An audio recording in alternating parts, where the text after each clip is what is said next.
All right, welcome into this week's Panther-Lair Show podcast.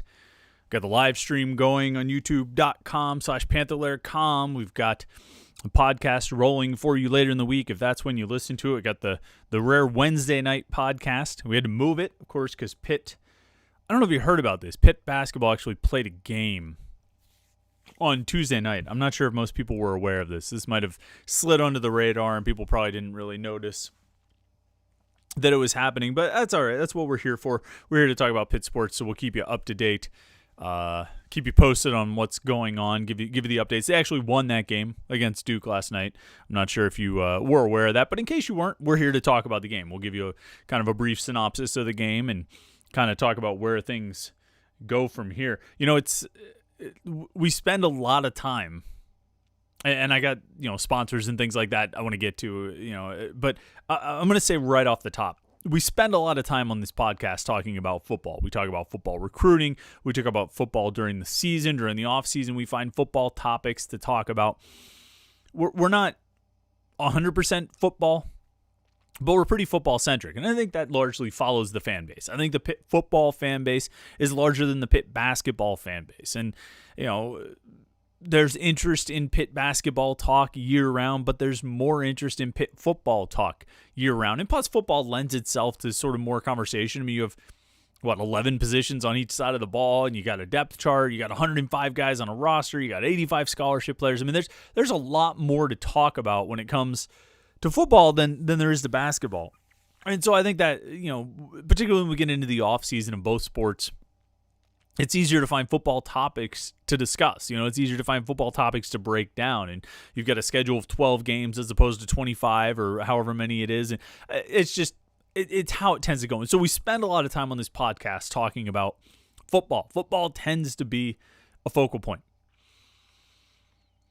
But darned if the basketball team doesn't just rip our attention and demand our attention, and they're going to get it. And we're going to talk a lot of Pitt basketball tonight, so we appreciate everybody who's tuning in on the live stream. I always say it's fun to get in the live stream as we're live, to get in the conversation and just get it going. You can post in the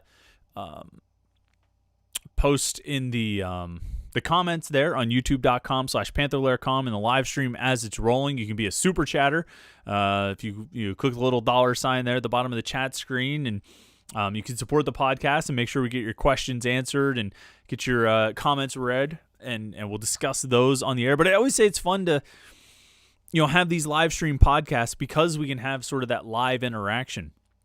Due to sort of logistics, the Panthers Insider Show on Saturday mornings on 93.7 The Fan. We do it every Saturday morning at 8 a.m.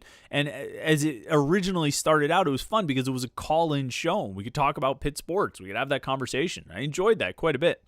But due to logistics, we haven't been able to do it and take calls really for the last, coming up on a year. You know what I mean? It's been since April probably. That we haven't been able to take calls. And so we lost kind of that conversational aspect. We lost sort of that fun back and forth in the interaction. Well, we get it here.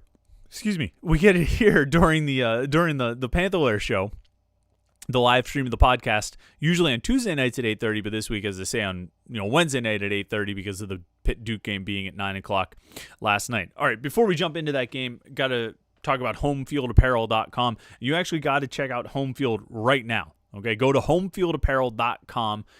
Check out their Pitt gear. I've talked a lot about it. They got great designs. They got great logos, great graphics. And best of all, they put it on high quality T-shirts and sweatshirts. So, I mean, this is a Homefield sweatshirt. This is my Hawaii Rainbow Warriors sweatshirt. You can see it on the live stream. And it's super soft. It's the softest sweatshirt I've ever owned, and that's not a hyperbole. I mean, this is a sponsored, ad for Homefield. I'm not going to pretend like I'm just speaking out of the goodness of my heart, but I'm speaking honestly, though. This is a great sweatshirt, and I have a couple T-shirts from them as well. Some great Pitt designs that they sent me, and I mean, it's a high-quality shirt. It's a high-quality product. You're going to get what you pay for, but right now, you're going to save a little bit. If you go today, the 20th, or tomorrow, the 21st, this is only for 2 days, all right? 20th and 21st, use the promo code FREESHIPPanthers. One word, FREESHIPPanthers. Panthers, and you get free shipping on your home field apparel order. So go to homefieldapparel.com, free ship Panthers. And this is just for people who read Panther-Lair.com or listen to this podcast. This is an exclusive offer for you guys to take advantage of, to go get some great home field gear and save a couple bucks. It's worth every penny you're going to spend on their shirts and sweatshirts. I guarantee that, because I know, because I'm wearing the things. It's worth every penny you're going to spend, and here's an opportunity to save a couple bucks. Free ship Panthers. One word. Use that promo code at homefieldapparel.com and you'll get free shipping on your order. Can't beat that, right? Save a couple dollars and get some awesome shirts. Of course, the website we represent, Panther-Lair.com. It's Panther-Lair.com, Pittsburgh.rivals.com. It's the most comprehensive source of Pitt sports news on the internet: football, basketball, recruiting. We cover it all at Panther-Lair.com. And, of course, we have message boards where you can interact with hundreds and thousands of your closest Pitt fan friends. And the message boards have been lively for the past few days, believe me. I mean, coming out of that Syracuse game, really, the game on Saturday, and the way they played there, Pitt scored, 64 points in the second half. Dominant performance, one of the best halves we've seen out of Pitt in a long, long time. And then they carried over into the Duke game on Tuesday night. There was so much hype and anticipation and excitement leading into that game. And I think it delivered. And the game thread was awesome. It was lively and it was fun. And it was one of those situations where it started off really a lot of positive vibes throughout the first half. And then you got in the second half, things got dicey and you saw the mood change. But a lot of people kept the faith. They kept the optimism. And obviously it paid off with a victory. But the important thing is, I mean, at least as to what we're talking about here at the beginning of the show, is that we're all sort of interacting together. You know what I mean?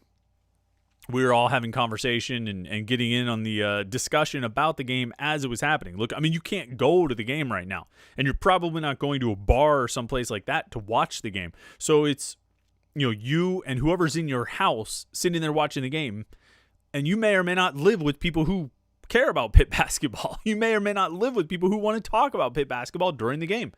And so, this is an opportunity on the message boards where you can actually have those conversations with other Pitt fans. And it's a lot of fun to do that. So go check that out, Panther-Lair.com, Pittsburgh.rivals.com.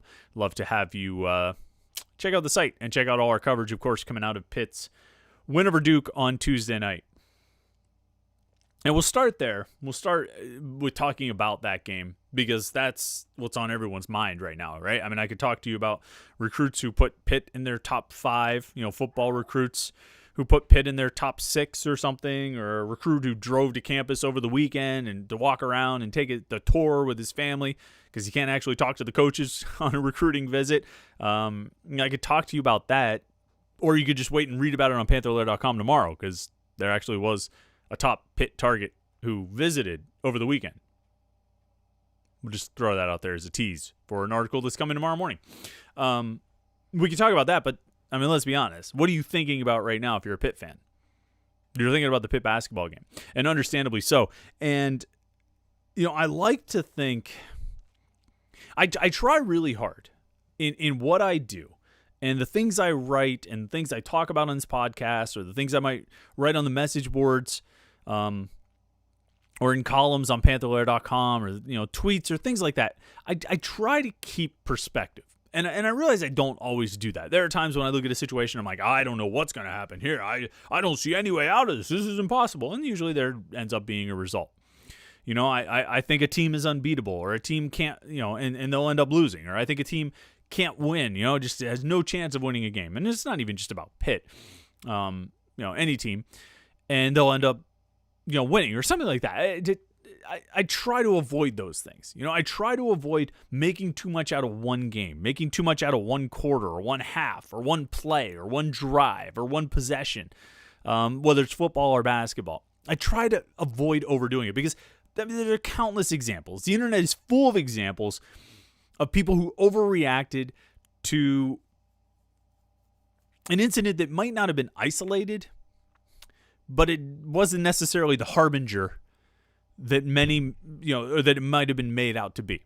And I mean, the best, I was just talking about the message boards, and I was talking about those game threads that we have, where we have these discussions during the football games, during the basketball games, and they're funny. I mean, it's really funny to go back and read some of the comments. this guy's terrible. He's never going to be able to play.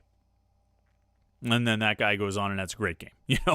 It's hilarious to watch as people make sort of grand pronouncements and in broad declarations in the middle of a game. It's funny to go back and revisit those after the game, and I think we all get a pass for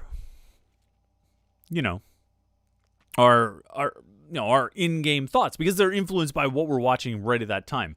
Once you get out of the game, though, you start to add a little bit of perspective to things. You start to take a longer view of things, and you tend to, like I say, have a little more perspective and maybe not be quite into so much hyperbole. But then there's a situation like where Pitt basketball is right now. And, coming off, obviously, the 2-game sweep of Syracuse in back-to-back games, culminating with one of the, highest scoring single half performances in Pitt history. I mean, quite literally, there have only been 3 games in Pitt history where they scored more than the 64 they had in the second half against Syracuse. So you've got this sort of momentum building. You've got Justin Champagnie coming back. You've got, and he's obviously playing at a very high level. You've got some surprising, emerging young players. And you've got a Duke team coming in on Tuesday night that looks susceptible. Their jersey still says Duke. And they've still got a bunch of 5-star guys and 4-star guys. It's still a talented roster, but it's clear from watching them this season that they're not what they've been in the past. They're not the intimidating presence, and they're definitely not the dominating presence that they've been in the past. And so, heading into that game, the hype was going up. You know what I mean? The hype was definitely increasing, and for good reason. You can understand why. And then they go into the game and they win. And I thought about it before the game. I was like, okay, if they win, the expectations for what the rest of the season will bring are going to go up. As they should. I mean, the expectation should change with every game. I just talked about not overreacting to one game, but I mean, the expectation should go up when you win a game, particularly when you win a game against a team and a program like Duke. But in the aftermath of the game, we're not even 24 hours removed from the end of the game. We're about 24 hours removed from the start of the game. But in the last 23 hours, thought a lot about, okay, what do I make of this team right now? And I think you have probably thought a lot about what do you make of this team right now? And I think the first thing I think is there's just a lot going right. And it's that guy right there, pointing in the wrong direction, Justin Champagnie, who's obviously the very first thing you think about with things that are going right with this team. It's Au'Diese Toney playing like a beast, and he was. Champagnie was the star of the game against Duke. Au'Diese Toney is not far behind as a second star, particularly in the first half. I mean, Champagnie was the best player on the court in the first half. Toney wasn't far behind. I mean, he was a stud in the first half, and he made a lot. Took a lot of foul shots, made a lot of foul shots, missed a few. But he took a lot of foul shots and played really tough and was a standout. Xavier Johnson, we're going to talk about him sort of in more detail, but on the whole, he brings so much to this team. And when he's good, the team as a whole is really, really good. Now, they need him to be good on a consistent basis. As much as anybody else on the team, they need him to be good. And, failing that, they need him to not be bad. But when he's good, this team just takes off. And then you add in Femi Odukale as a freshman who I think is one of the bigger surprises on the team this year. One of the more positive and pleasant developments on the team. And now you've got 2 capable point guards that you can switch, and alternate, or you can put them on the floor together. And it just opens up the options that you have. It really gives you so many more opportunities and things you can do. And it's interesting to see what they've done with Johnson, with Odukale, and then with both playing together. And that's something they didn't have last year. And we talked a lot about it, that you needed depth at the point guard position. Trey McGowan's was basically the backup point guard, which meant, but I mean, he was also a key offensive weapon to play off the ball with Xavier Johnson. So you ended up with Johnson playing a ton of minutes, never really coming out of the game. And it was detrimental on so many levels. I mean, for one, it put him in danger of being in foul trouble. For two, if he was doing something wrong, if he was playing out of control, if he just needed to take a seat for a few minutes to rest and collect himself, which I think we saw was the case at points last night in the Duke game, you couldn't do that. You really didn't have the depth to do it because you didn't have another point guard you could really trust to run things for more than a short span. Because you were really putting yourself at a disadvantage when your backcourt went from Johnson and McGowan's, or maybe Johnson and McGowan's and Murphy, to McGowan's and Murphy. That's a significant drop-off. This year, the drop-off from Johnson to Odikale and what you're able to put around each of those guys is not nearly as severe. And so that's a big development for Pitt. You got Ethiel Horton, who didn't really produce much against Duke, but has been really good prior to that. And, just with those five guys I mentioned, on an individual level, there's a lot to like, obviously. I'll tell you what else I like about this Pitt team right now and how they've been playing is those sort of intangible traits that we've often associated with Pitt basketball. And this has been a common theme today as well, I think, that they're showing that toughness. They're showing that sort of fearlessness. That they're not going to be pushed around. They're not going to be intimidated by an opponent. And they're going to back that up with their play. I think for the past 2 years, most teams in college basketball are not intimidated by their opponents. It's just, I think they have respect for their opponents, but they also have a lot of self-respect and they have a lot of pride, and they're not going to be too intimidated. I think in the last 2 years, you've seen, the 2 seasons prior to this, Trey McGowan's and Xavier Johnson walked onto campus ready to fight anybody who was going to get on the court with them. Those guys were tough. Those guys were fighters. Those guys were ready to go out and bang with anybody. What's happened this season, I think, is there's become more of not just a confidence, but an expectation to win. That they really do believe they are the best team on the court. Again, everybody believes they're the best team on the court. But I think when you watched it last night, particularly in the first half against Duke, they looked different. Something looked different about that team. And the way they were approaching the game and the way they were attacking Duke and the way that they just carried themselves as if they were the better team. And quite frankly, they were. For those first 20 minutes, they were the best team on the court. And I don't think there's any question about it. And it came through in how they played, and it came through in body language and the way they conducted themselves. They weren't afraid to play any way Duke wanted to play. If Duke wanted a zone, they were content to attack the zone.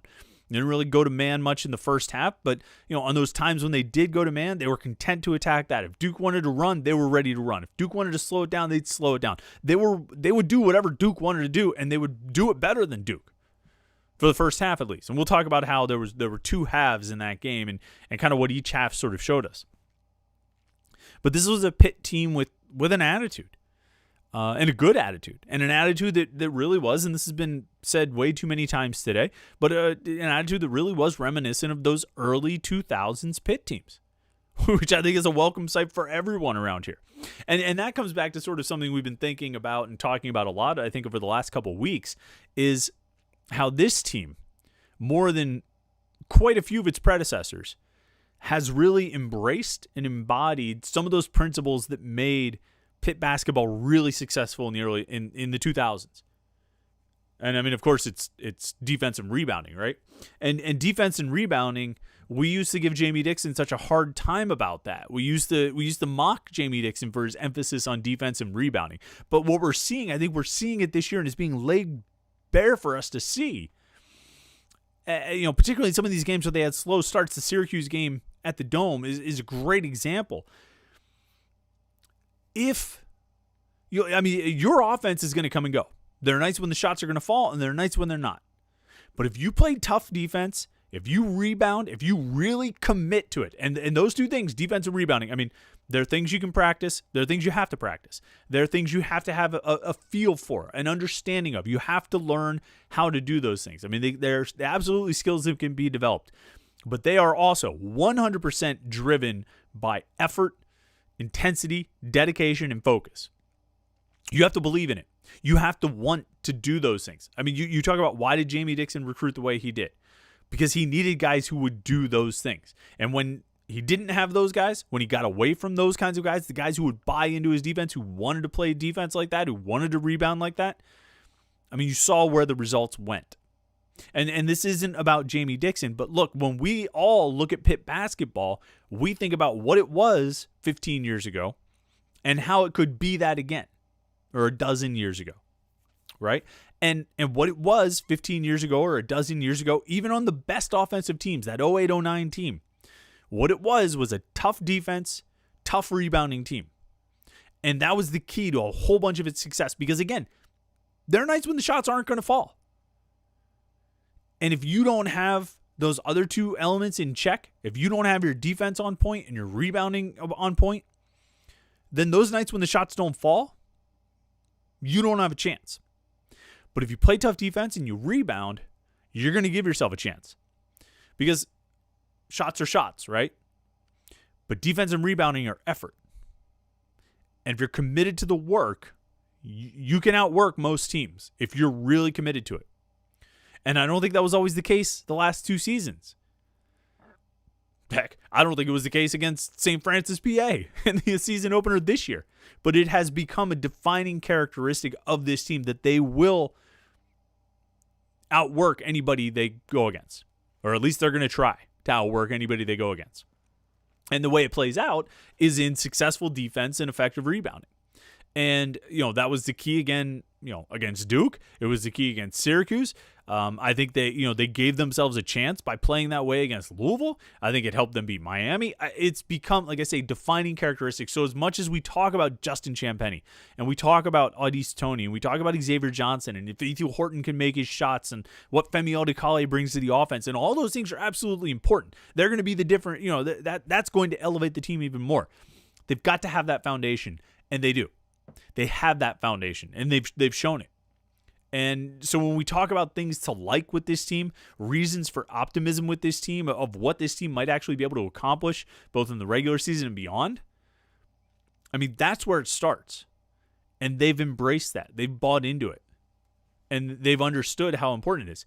And they've gotten really, really good at it. Audice Toney is a great defender, a pretty good rebounder. Justin Champagnie is a great rebounder and pretty good defensive player. I think all their guards and wings rebound pretty well. Mostly because it's like their whole team, almost their whole team is made up of guards and wings. But, they don't exactly have that big center presence. And John Hughley potentially could have been that, but it doesn't look like he's going to be around. So you lost, something there. I think he could have developed into even more, an even more effective rebounder under the basket. But this team has some things going for it, and I think that style of play is a big one. When you look at the game on Tuesday night specifically, though, the Duke game, it was interesting how it broke down. It didn't break down perfectly into two halves, but it was pretty close. I think it was around 16 and a half or so to play in the second half when the tide started turning, when the momentum started shifting to Duke. Pitt was up 55-40. And Duke kind of started chipping away, and Jalen Johnson started going off. And that was sort of a dividing point. So you're looking at about 20, 24 minutes, 23 and a half minutes or so that we would say this is the first half, and then about 16 and a half minutes that we would say is the second half. And the first half was defined by kind of what I sort of was talking about. Pitt was just dominant. They showed that they could take over a game, and they did take over a game. They controlled the game. Up and down the court. Any point on the court, Pitt was in control. And it was really impressive to see. I mean, it was reminiscent of that second half against Syracuse. It was a carryover from the second half against Syracuse. And it's what they've done when they've been at their best this season. And here they were against Duke, the blue blood of all blue bloods. I mean, their damn uniforms are blue. If Duke's uniforms were purple, maybe we'd say the purple bloods. I mean, it just sort of feels that way, right? Geez, what blue blood I'm going to get distracted here, but what blue blood in college basketball doesn't wear blue? Duke, Carolina, Kansas, Kentucky, UCLA.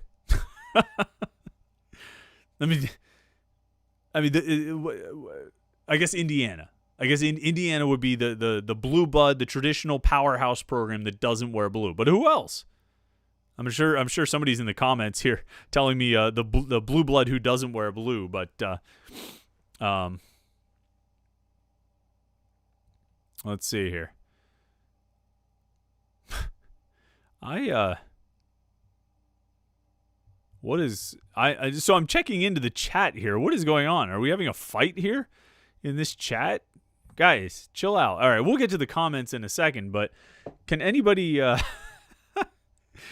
I don't even know what's going on here. We got some I guess on Wednesday night people get rowdy. Jeez, I just happened to check the I've just been talking here. I happened to check the chat screen in the live stream, and we've got people threatening to throw hands in Cannonsburg. What are we talking about here, guys? We're talking about a Pitt win. Pitt just beat Duke. Can you please name me a blue blood who doesn't wear blue? Yeah, I don't see. Guys, seriously, stop this. This is nonsense.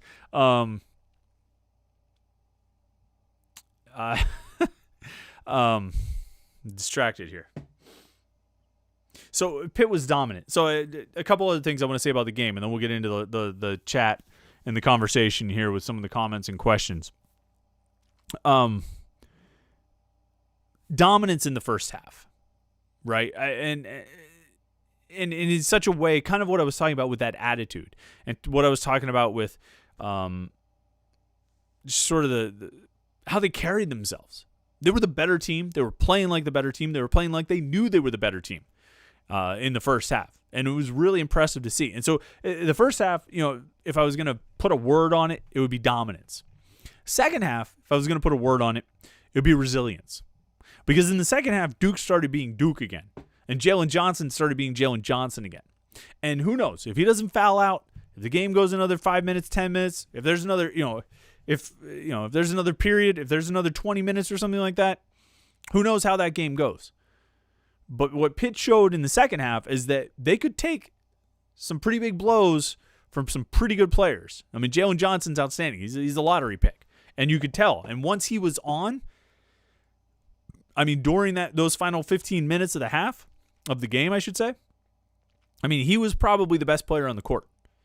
And that's with Justin Champagnie playing an outstanding game. I mean, Jalen Johnson was really, really good. He was unstoppable. You talk about a guy taking over a game. Jalen Johnson took over the game. He was hitting, jump shots. He was driving. He was dunking. He was making passes. He was getting open. I mean, you can see why he was the number 10 recruit in the class of 2020. I mean, he's an outstanding player. And he took over that game. And that meant Pitt had to fight back. They had to battle. And they did. Okay? And teams don't always respond to that kind of adversity. Or at least they don't always respond well to that kind of adversity.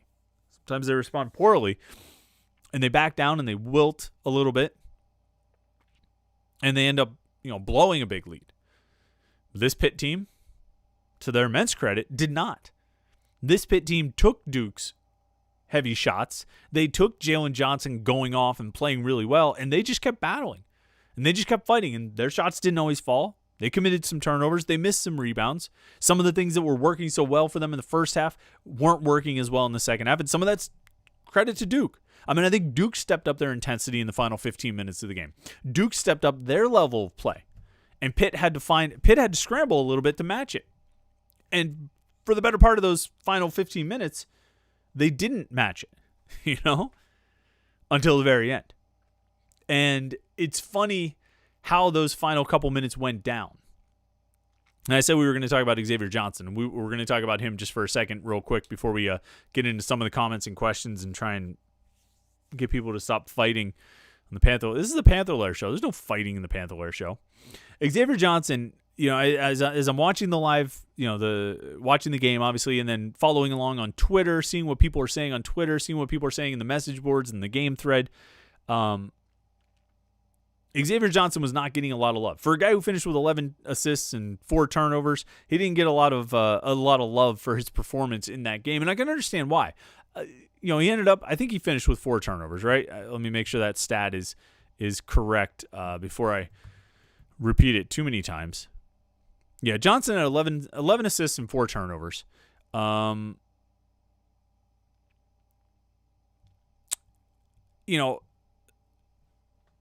He only 4 turnovers is, that's a lot. It's more than you want your point guard to have, but it gets offset a little bit by having 11 assists. That's you almost would take that number. But there were a bunch of other situations, ill-advised shots, poor decision layups and attempts that turned into defensive rebounds for Duke that effectively were turnovers. And Johnson had too many of those. I don't think there's any question about it. And, he didn't play great. His guys were finishing, and so he ends up with 11 assists. But he was doing a good job at pushing the tempo, I think, in transition and kind of moving the offense that way. But he struggled. He was out of control too much and gave up too many opportunities for Duke going the other way. But when it came down to it, when it really mattered at the end, darn if he didn't make 2 of the biggest plays of the game. A sick drive for a layup and a basket, and then almost the same exact play, except this time he dished to Audis Toney right in the paint, who just jammed it home. And two huge plays in the game. The game's coming down to it.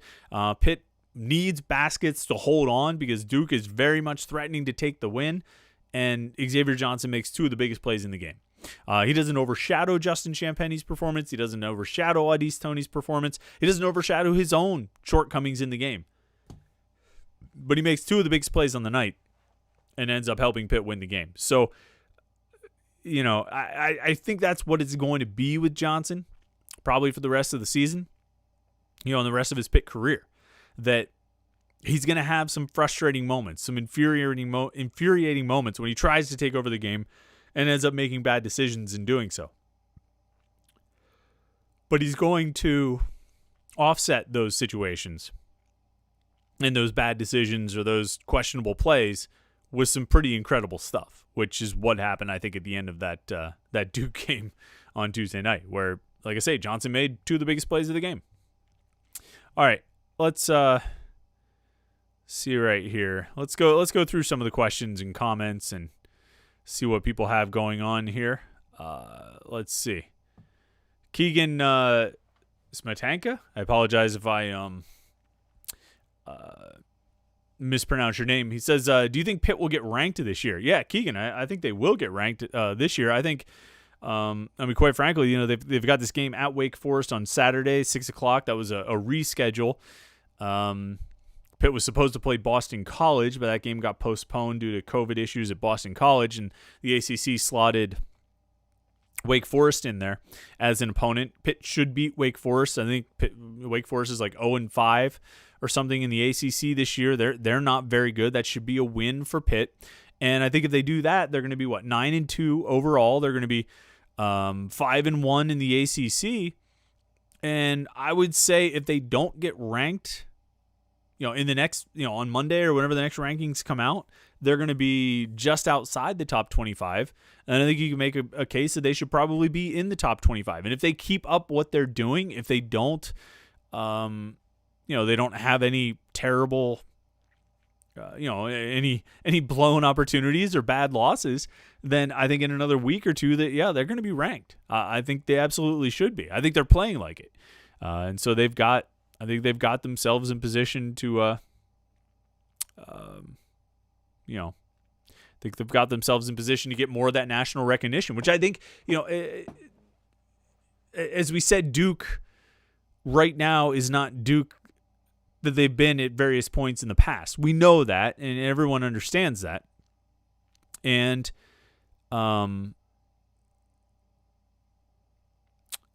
but when you play Duke, it's going to get, and when you beat Duke, it's going to get some national recognition. People are going to take notice because the name Duke still means a lot. And, I think a win like that will get you even further onto the national radar. And so, I think you beat Duke and people start taking notice, and then they look a little closer and they say, wow, this Champagny guy is averaging 20 and 13. And, he's leading the ACC in scoring and rebounding. And this Johnson guy is leading the ACC in assists. Wait, Pitt might actually be one of the better teams in the conference right now.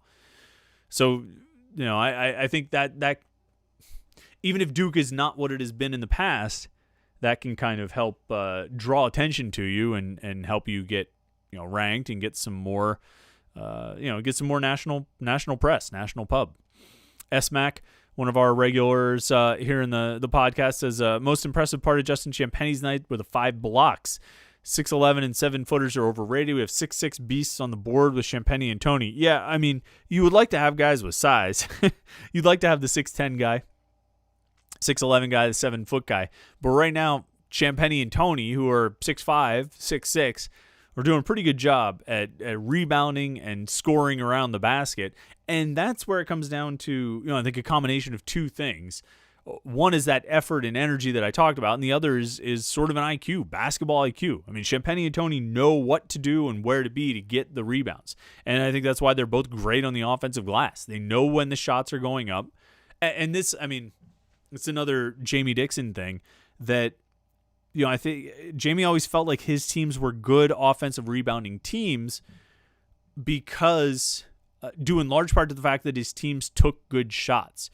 So they took good shots. The shots didn't come out of nowhere, but because they took the good shots, everybody sort of knew when the shot was going so they could better position themselves for the rebounds. They knew we're running this set. It's going to get us a shot from this spot. I know when I need to get in position for the rebound. And I think that translated. And, Champagny and Tony have that sort of IQ, that sense of when to get around the basket and where to get around the basket to grab those rebounds. And so, yeah, I think you'd still like to have the size. You'd still like to have those guys, those big guys come in and, it's what you always wish Terrell Brown would be. And, I think you were hoping, a guy like John Hughley was going to be that. And, I think they'll continue to recruit. But, it's impressive. It's impressive to see what they're doing as sort of undersized forwards. They're more like big wings than they are, forwards, and they're putting up numbers on the boards. Dale Gribble says Jeff Capel is such a good coach. Pitt better offer him one of the top contracts in the country. If not, enjoy it while it lasts. I mean, look, there's always, every school in the country has to deal with the possibility of their coach leaving. I mean, that's always going to be a possibility. And as your coach gets, enjoys more success and brings more success to your program, they're going to become more and more in demand. I mean, it's the double-edged sword. It's what you want. You want your coach to be successful because you want your team to win a lot of games. But if he does that, then other schools are going to take notice and they're going to want to hire him away. And that's, like I say, it's a double-edged sword. You get what you want, but you're also I mean, I think ultimately it would be it's preferable to the alternative, right, Dale? I mean, you don't want you would rather that Jeff Capel wins a lot and you have to pay more money to keep him than the opposite. You have to pay money to make him go away or something like that. Dale follows up and says, every game since Jeff Capel's been here, it seems like Pitt gets a little better. It wasn't like that with Jamie Dixon or Kevin Stallings. Well, I don't think you're right about Jamie Dixon. I mean, he had ebbs and flows. And I mean, Kevin Stallings, yeah, I mean, it never really seemed like it was getting better. Although Kevin Stallings beat Virginia. I forgot about this. See, he beat Virginia, which is, it's an accomplishment. It was mostly bad. It wasn't all bad, but it was mostly bad. It was all bad. But as for Jeff Capel, look, I mean, no, there have been ebbs and flows. There have been ups and downs. There have been points where people, I mean, look, they lost to St. Francis this year, right? Last year they opened the season against Florida State and they lost to Nicholls State the next week. Some of these things have been issues with keeping his players focused and keeping them, engaged and getting them focused on the game at hand. And sometimes they've gotten outplayed. But it's been ups and downs for Jeff Capel. But right now, things certainly feel like they're trending up. And they're going to lose another game this year. They're going to lose more games this year. Right now, you're still sort of circling the target of double-digit wins in the ACC, which should be a viable, it should be realistic. Right now, they're what? They're 5-1. They need 4-1. Why do I always screw that up? Right? Because they beat Miami, Syracuse twice, and now Duke. So they're 4-1 in the ACC. I get so mixed up. I said 5-1 earlier too. They're 4-1 in the ACC. They've got 4 games against Notre Dame, Boston College, and Wake Forest, assuming all the scheduled games get played. You should win all 4 of those games if you are who we think you are. So that would put you at 8-1. And then you've got NC State is like 2-3 in the conference. Carolina's just okay. In the ACC this year. Virginia's tough. Virginia Tech is tough. Clemson looks pretty tough. We'll see kind of what they become. Every opportunity is there to win 10 games with how Pitt has looked thus far. You're going to have losses in there. And what those losses look like, that's going to impact our opinion of Jeff Capel. As it develops game to game. But right now, I think everybody's pretty high on the job he's done. Zach Wells asks, chances Pitt has for a guy like Efton Reed, maybe a Jalen Hood-Schifino recommit. Yeah, Jalen Hood-Schifino seems like a real possibility. Seems like he could be a real option. Of course, Hood-Schifino was committed to Pitt a year or two ago. He stayed committed for about 6 or 8 months. He decommitted. But it looked like, that ship has sailed. It looked like they weren't going to get an opportunity with him. But he's still talking to the Pitt coaches. Still has those interactions and those relationships, and it sounds like the relationships are strong. They're keeping Pitt in the mix to land Jalen Hood-Schifino, and then Efton Reed is the big target in the recruiting class, and Pitt seems to have really circled him as maybe the number 1 target that they're after, and it seems like they've got a realistic shot. And if you keep having games like this, you're going to have, those chances are going to be even more realistic, and you're going to get some good recruits out of it.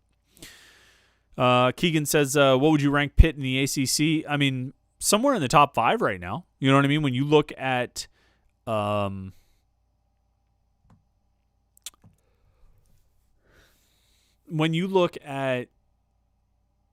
the conference overall, when you look at Pitt's record, when you look at how they've played and kind of who they've played and where they position themselves, I mean, there have been canceled games, so you can't entirely go by record, but I don't think you would put them out of the top 5 right now.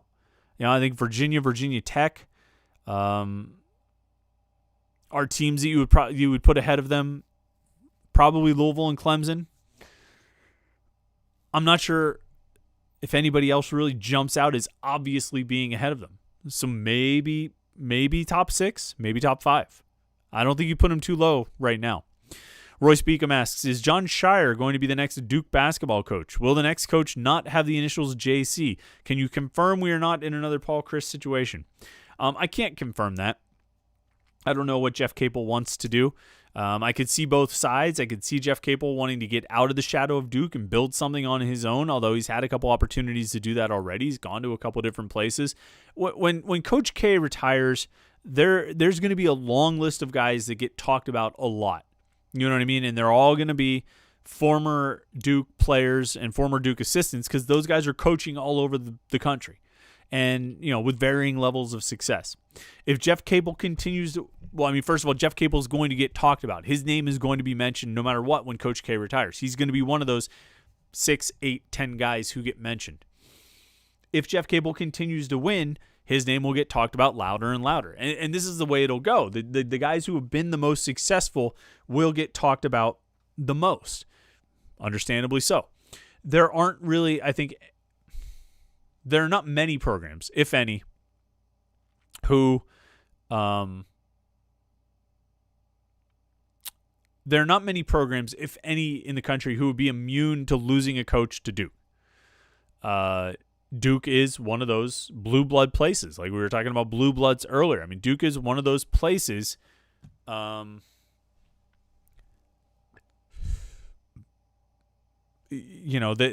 they can get guys. It's a special place, I think, probably to play, to coach, and to be a part of the basketball program.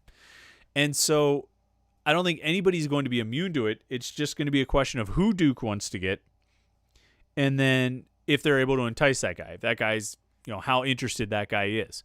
And Jeff Capel's going to be on that list, particularly if he continues to have more success. What does Jeff Capel want to do? I don't know. Will Pitt pony up to try and keep him? Depending on his level of success, yeah, I think so. Will they pay enough to keep him? I don't know. Will money be the main motivating factor? I don't know. Duke still means a lot to Jeff Capel. He still talks about Duke being the gold standard in college basketball and the best program in the country and all these things. I mean, he talks about Duke in sort of rarefied tones. You can tell how much Duke means to Jeff Capel, how much Mike Krzyzewski means to Jeff Capel. Does that necessarily mean Capel would want to follow Coach K? I don't know. Does that mean Capel would automatically want to go back to Duke? I don't know. I think it's possible to have an immense amount of respect for a place and a person and still want to do your own thing and forge your own legacy and be your own person, be your own guy when you sort of strike out. Or not strike out, but when you break out and go somewhere else and try and build your own thing. I think that's I could see that side of it too. So to answer your question, Royce, I don't know. I don't know what Jeff Capel would want to do. I don't know if Duke would go after him. I think his name would be on a list, and it would be a long list. And then, the ranking on that list would depend on, I guess, the success level those guys have had. Kyle Stanzel, in your opinion, which program, football or basketball, has the best outlook for the next 5 years? That's tough. It's tough for a few reasons because I don't know what to expect out of Pitt football right now. I see players coming back that I think are pretty good. I see a schedule that looks like it could be somewhat favorable, although there's certainly some challenges on there with a road Power 5 conference game. And then, of course, as it currently stands, a road game, a home game against Clemson, at least in 2021. And then you get past 2021, you're breaking in a new quarterback, and that brings a whole bunch of challenges as we've certainly seen in the past. So I don't know what, and then with it being Pitt football, and you look at what we've seen over the past few years, the clunkers are kind of adding up, and it's concerning, and it makes me wonder what the program's really capable of, and can they get through a year or a couple years without those clunkers or with minimizing those clunkers? Because if you don't, you're going to be stuck in sort of the same level of success, and I don't know yet. Basketball, the arrow I think is clearly pointing up, more so than in football, at least based on the on-court results from the past month. Whereas football didn't necessarily have that kind of arrow pointing up situation. I think their recruiting is pointing up. I think they're getting better. I think they've improved the talent level on the roster. But right now, it's sort of easier to see a bright horizon for basketball than it is for football because we've been watching the football program for the last 6 years with Pat Narduzzi. We've been watching the basketball program for only 3 years, 2.5 really, with Jeff Capel. And Capel inherited, obviously, an awful situation with the roster and the state of things in Pitt basketball when he came in. So, I think you look at it and see the horizon being, like I say, a little bit brighter for basketball than it is for football right now. But we'll see when they actually go out and play next year. Let's see. Scroll down through here. Talk is Pitt is definitely chiming in with a lot of comments. Says he thinks Pat Narduzzi should be demoted to defensive coordinator. That's I don't know about that. I'm not sure. Like I said, I think we'll stick to the basketball. You guys can argue about Pat Narduzzi in the comments. Anthony Tennyson, our buddy Tony, says a lot of people are acting like we arrived already, and I'm just as excited as everyone else, but let's relax. We haven't arrived yet. We have some more improving to do. Yeah, they absolutely do have improvement to make on the basketball front. I don't think there's any question about it, Tony. I think you're absolutely right. And but I think what you're seeing, I think you see a few things that people really like. You see a few things that really offer a lot of encouragement and a lot of hype. When you look at Justin Champagnie, bona fide star, one of the best players in the ACC, legit ACC Player of the Year contender, and a guy who's going to push for All-American status. Legitimately, if he keeps playing the way he is, and he doesn't have to put 31 every night. He doesn't have to go for 20 and 20 every night, but he's he's playing at a very, very high level. Au'Diese Toney is exactly the kind of guy you want to have on your team. Tough defender, great rebounder, sort of very crafty with the shots that he makes. Xavier Johnson, if he stays under control, is a really good point guard. If Ethiel Horton gets it rolling, deadly from outside. There's a lot to like about this team, like I said, and you can see their confidence growing. Dale Gribble mentioned earlier about the team seems to improve every game under Jeff Capel. I don't know about that, but I do think in the past month, maybe since the St. Francis game, maybe just since the Northwestern game, but certainly since ACC played, I think we've seen their confidence growing every game. And we've seen them getting more and more confident, more and more convinced about how good they might be. And it's coming through in their play on the court. Now, the key for Jeff Capel, the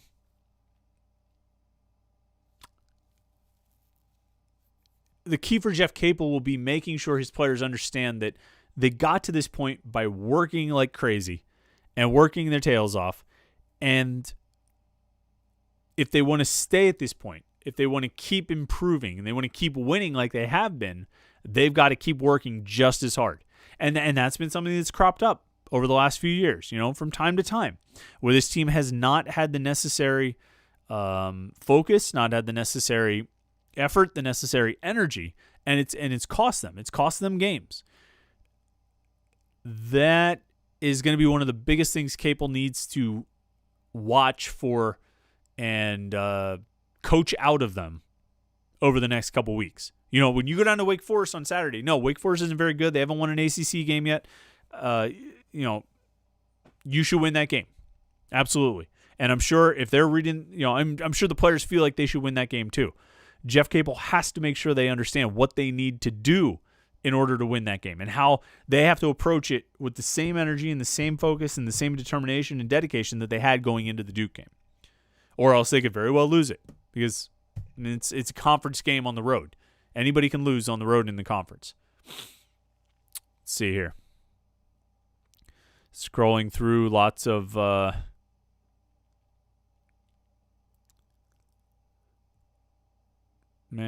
you guys really are arguing a lot about here we go. 404 Strang. There's a lot of arguments about Pat Narduzzi in the comments right now.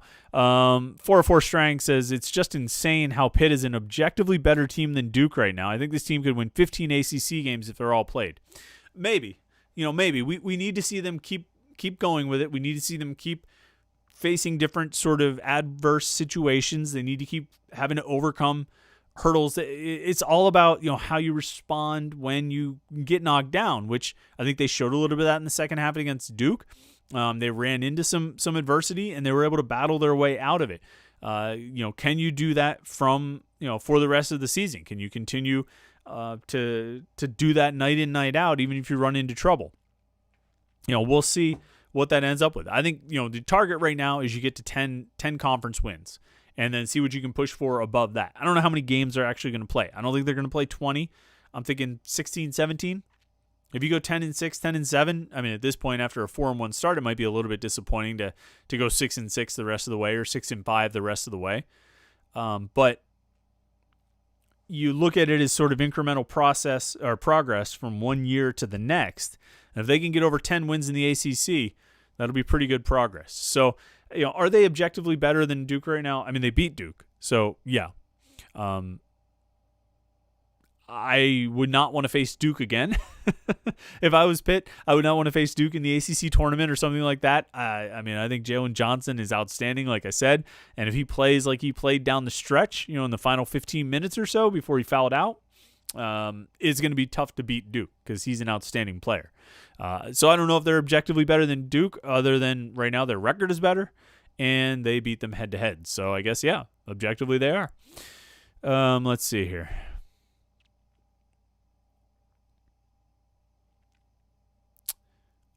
I'm not. Oh boy, you guys really took this conversation here out of. You guys can argue about Pat Narduzzi somewhere else. We're trying to talk about basketball here. Jeez, oh man, you guys can maybe you should go to the Panther-Lair.com message boards and you can have these conversations. Sometimes the live stream gets interesting, and Wednesday night definitely brought everybody out. But look, I don't know where this Pitt basketball team is headed, but I'm really interested to see. I'm really interested to watch. I'm really interested to follow them. Justin Champagnie has played himself into the conversation, for top 5 players this century, maybe top 3. I mean, he is really, he's outstanding and he's fun to watch because he just gets basket after basket after basket. And, like I said, I think one of the big keys is Xavier Johnson just playing under control. He's a very good point guard. He's just got to play. He's got to play under control.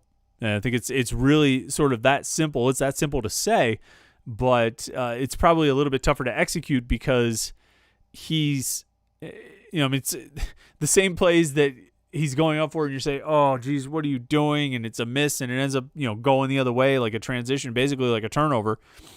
He'll then make those same plays. Imagine if he missed that layup that he made late in the game.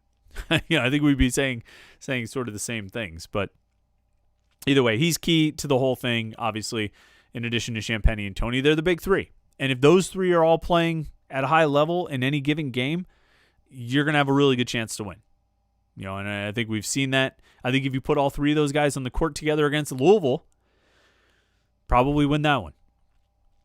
And then instead of being 4-1 in the ACC, they'd be 5-0 and really doing, making some noise and getting probably some national respect. They wouldn't have any losses since St. Francis.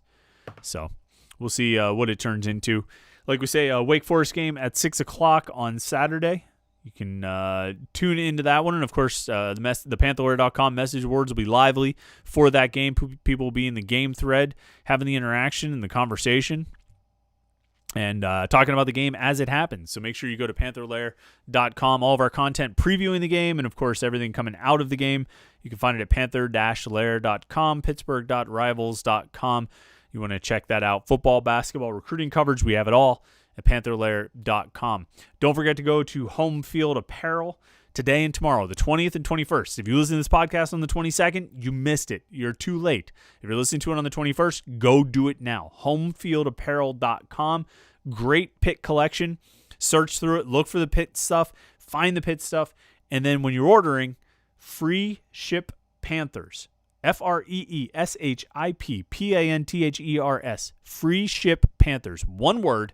Free ship Panthers is the promo code. You get free shipping. Save a couple bucks. So, you can't argue about that. You get some great Pitt shirts, great Pitt sweatshirts. You save some money on it. You can't lose.